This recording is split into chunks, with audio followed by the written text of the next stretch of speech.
kita akan belajar materi pembelajaran PKN.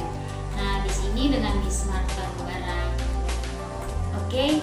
Nah, sebelum memulai pembelajaran kita pada hari ini, alangkah baiknya kita awali dengan doa dulu yang akan dipimpin oleh Miss. Berdoa mulai. Berdoa selesai. Nah, hari ini kita akan belajar yaitu materi pembelajaran dari kelas 2 SD dengan tema hidup rukun di masyarakat. Tema 1, subtemanya subtema 4 yaitu hidup rukun di masyarakat. Nah, pembelajaran kedua, apa saja yang nanti akan kita pelajari pada hari ini? Nah, tujuan pembelajaran pada hari ini yang pertama itu bagaimana kita sebagai peserta didik, kita itu mampu menjalankan kehidupan rukun di masyarakat. Terus kita mampu menghargai teman bermain di lingkungan kita yang berbeda agama dengan kita. Terus tujuan yang ketiga itu kita tuh sebagai anak harus bisa menjalankan sikap perilaku jujur, kerjasama, disiplin yang dijalankan dalam sila kedua di dalam kehidupan di masyarakat. Yang keempat itu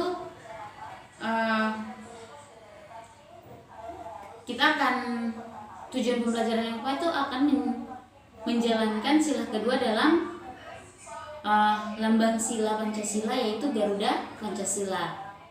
Oke, sebelum kita masuk ke materi, kita akan mendengar bacaan atau cerita tentang hidup rukun di masyarakat. Nah, sekarang teman-teman akan mendengar sebuah bacaan yaitu dengan judul hidup rukun dengan teman. Nah, siapa yang paling suka nih kalau dengar cerita?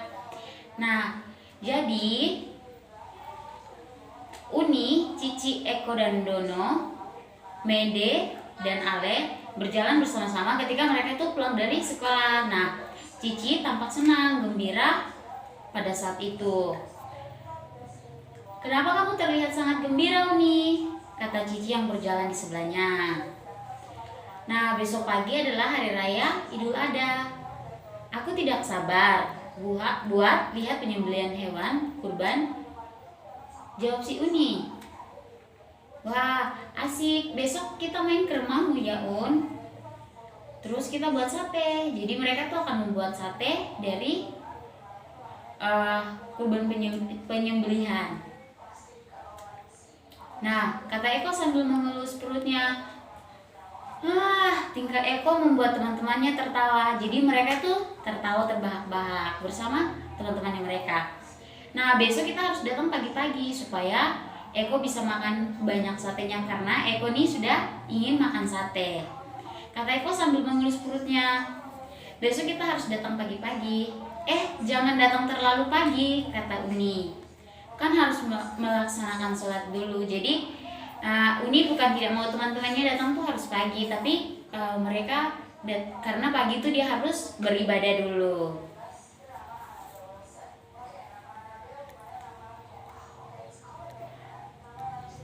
Jadi kata teman-temannya, "Iya betul, kalau kita datang terlalu pagi nanti Uni tidak melaksanakan ibadahnya," kata Dono.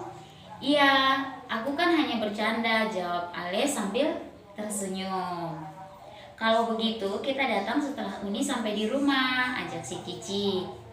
"Iya benar, kalau sudah sampai rumah aku akan telepon kalian untuk datang," kata Uni. Jadi Uni bilang kalau dia selesai beribadah, nanti dia sampai di rumahnya dia akan menelpon teman-temannya untuk datang makan sate bersama-sama. Nah, sesampainya mereka di rumah, Uni segera menemui ibunya yang menceritakan bahwa teman-temannya akan mengunjunginya besok.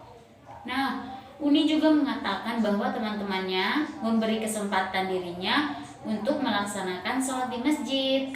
Nah, Ibu Uni terlihat bahagia mendengar cerita itu. Jadi ibu dari si Uni itu ibunya tuh merasa senang karena teman-temannya tuh besok akan datang ke rumahnya. Tapi mereka tuh mengerti kalau dia tuh pagi harus beribadah dulu.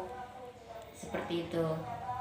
Jadi Ibu Uni mengatakan bahwa teman-teman Uni adalah anak-anak yang baik. Mereka tidak membeda-bedakan teman serta menghormati orang lain yang berbeda agama dengan mereka. Keesokan harinya, Uni dan keluarga merayakan hari Idul Adha dengan mengikuti sholat bersama di masjid.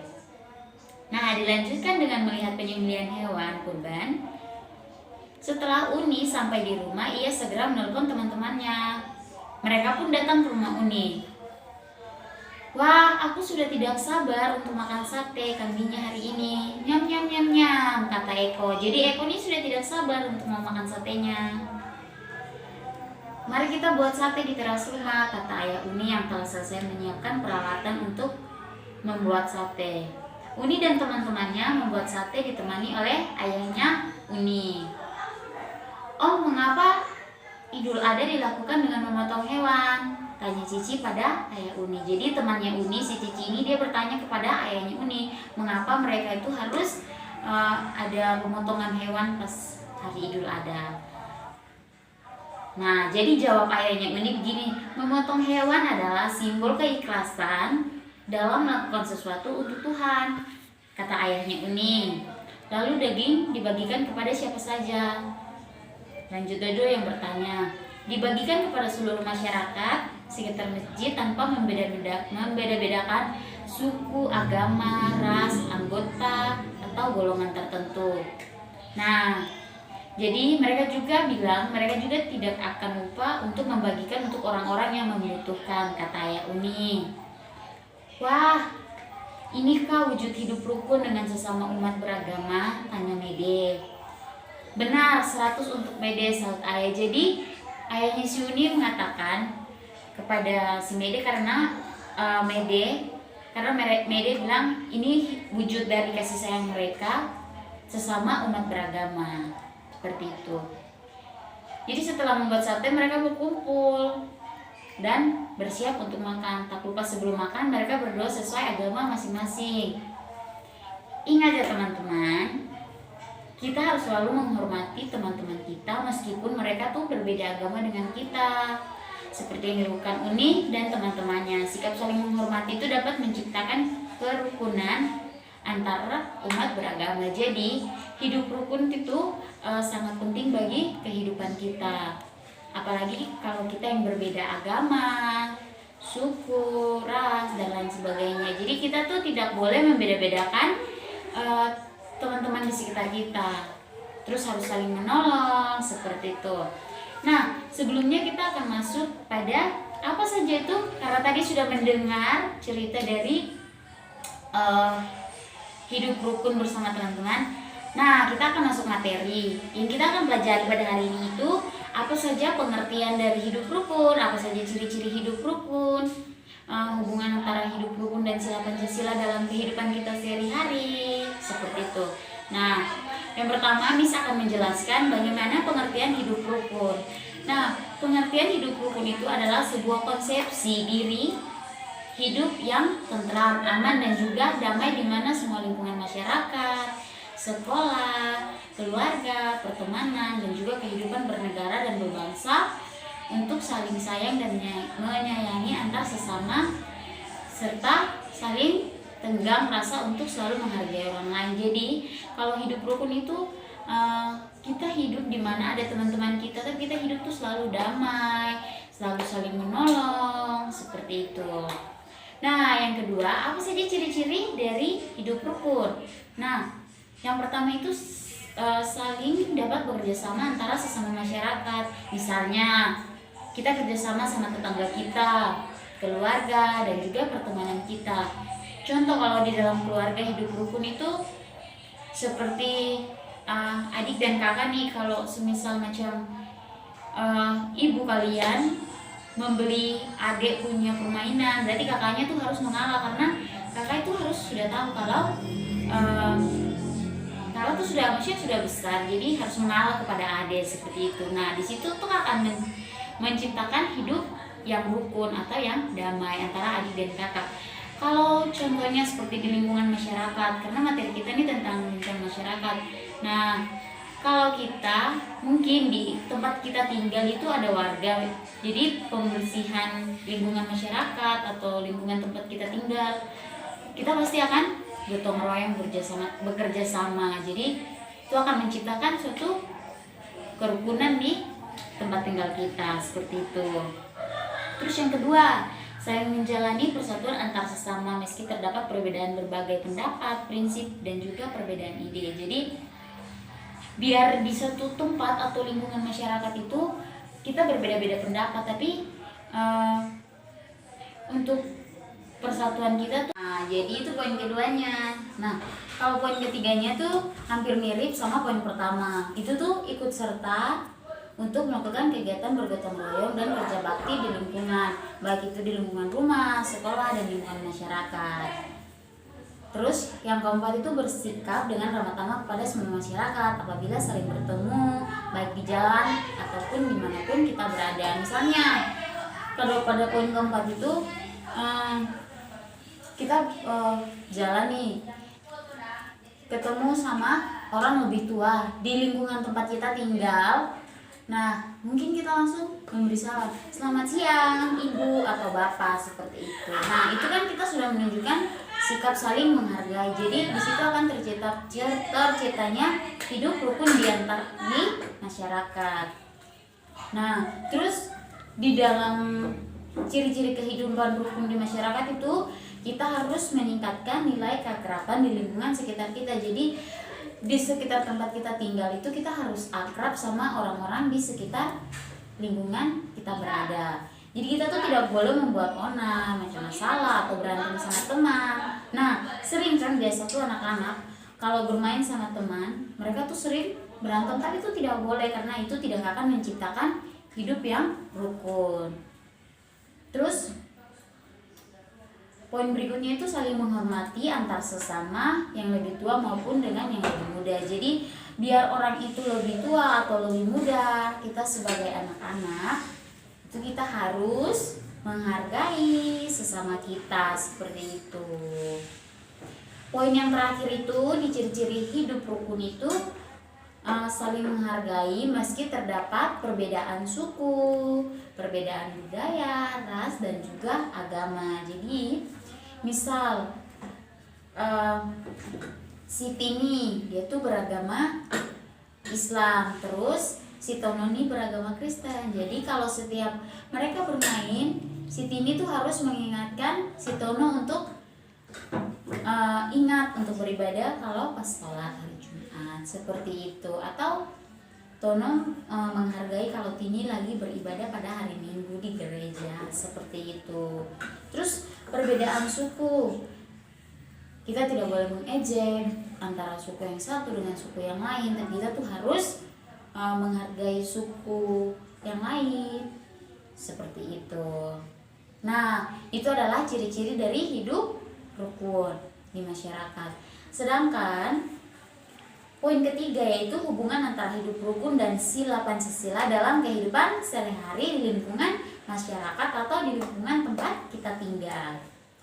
Nah, sila pertama yang berkaitan dengan hidup rukun.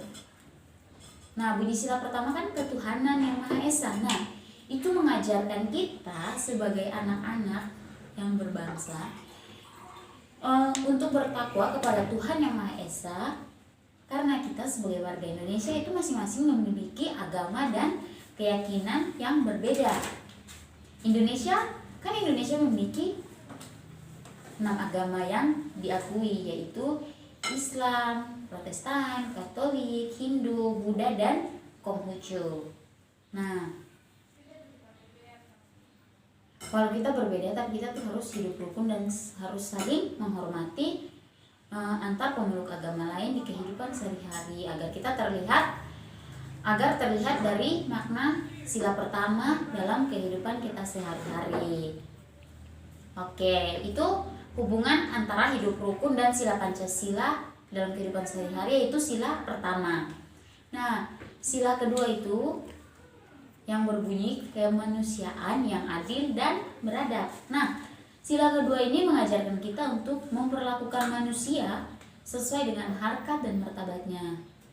Nah, walaupun kita berbeda-beda, tapi kita tetap tetap satu karena Indonesia memiliki bermacam-macam suku, adat, budaya, dan berjuta-juta penduduk yang tersebar dari Sabang sampai Merauke. Nah, persatuan itu mendorong untuk tercapainya kehidupan yang bebas di negara yang merdeka dan berdaulat. Karena Indonesia ini merupakan negara yang merdeka dan berdaulat. Contoh, nah di dalam memperingati kemerdekaan Republik Indonesia pada 17 Agustus. Oke. Nah, sekarang kita masuk pada sila yang ketiga. Nah, bunyi sila dari sila ketiga itu Persatuan Indonesia. Nah, sila ketiga ini itu benar-benar menggambarkan Pancasila. Nah, itu Bhinneka Tunggal Ika, yaitu artinya walaupun kita berbeda-beda tapi kita itu tetap satu. Nah, Indonesia memiliki bermacam-macam suku, adat, budaya, dan berjuta-juta penduduk. Oke, nah kita akan lanjut pada sila yang keempat. Nah, kerakyatan yang dipimpin oleh hikmat kebijaksanaan dalam permusyawaratan perwakilan. Nah, kita sebagai warga negara dan warga masyarakat Indonesia, nah itu mempunyai kedudukan, hak, dan kewajiban yang sama dalam keputusan yang menyangkut kepentingan bersama. Terlebih dahulu diadakan musyawarah. Jadi untuk keputusan bersama itu kita harus ada musyawarah dulu, baru mengambil keputusan. Terus menghormati setiap hasil keputusan musyawarah dan melaksanakannya dengan rasa tanggung jawab. Jadi kalau keputusan yang sudah kita ambil itu kita harus ambil dengan penuh rasa tanggung jawab sebagai warga negara Indonesia. Nah, keputusan yang diambil itu harus dipertanggungjawabkan secara moral kepada Tuhan Yang Maha Esa, karena kita menjunjung tinggi harkat dan martabat manusia serta nilai-nilai kebenaran dan keadilan. Jadi seperti itu ya teman-teman. Nah, yang terakhir pada sila kelima, hubungan hidup rukun dengan sila kelima itu. Pada sila kelima itu berbunyi keadilan sosial bagi seluruh rakyat Indonesia. Nah, di sini tuh kita menyadari hak dan kewajiban yang sama untuk menciptakan keadilan sosial di dalam kehidupan masyarakat Indonesia. Jadi kita harus bersikap adil terhadap sesama kita. Jadi kita menjaga keseimbangan antara hak dan kewajiban serta menghormati hak-hak orang lain. Nah, memupuk sikap suka bekerja sama dan menghargai karya orang lain yang bermanfaat itu serta bersama-sama mewujudkan kemajuan yang merata dan kesejahteraan bersama. Nah, jadi itu teman-teman materi kita pada hari ini itu hubungan antara hidup rukun dan sila Pancasila dalam kehidupan sehari-hari. Nah, nanti kalau ada yang kurang jelas langsung bisa ditanyakan sama Miss. Terus untuk lembar kerja peserta didiknya LKPD, Miss sudah sediakan di link yang ada di Google Classroom. Jadi nanti teman-teman lihat, nanti Miss akan kirim linknya di Google Classroom. Kalian buka, kalian akan kerjakan tugas yang ada Miss telah sediakan di lembar kerja peserta didik. Seperti itu ya teman-teman. Nah, mungkin cukup sekian materi kita pada hari ini. Bila ada yang kurang, nanti bisa teman-teman tanyakan langsung pada Miss atau kurang jelas. Terima kasih. Tapi sebelumnya kita mengakhiri pembelajaran kita pada hari ini dengan doa. Doa akan dipimpin oleh Miss dengan kepercayaan agama Kristen. Berdoa mulai. Berdoa selesai. Terima kasih. See you.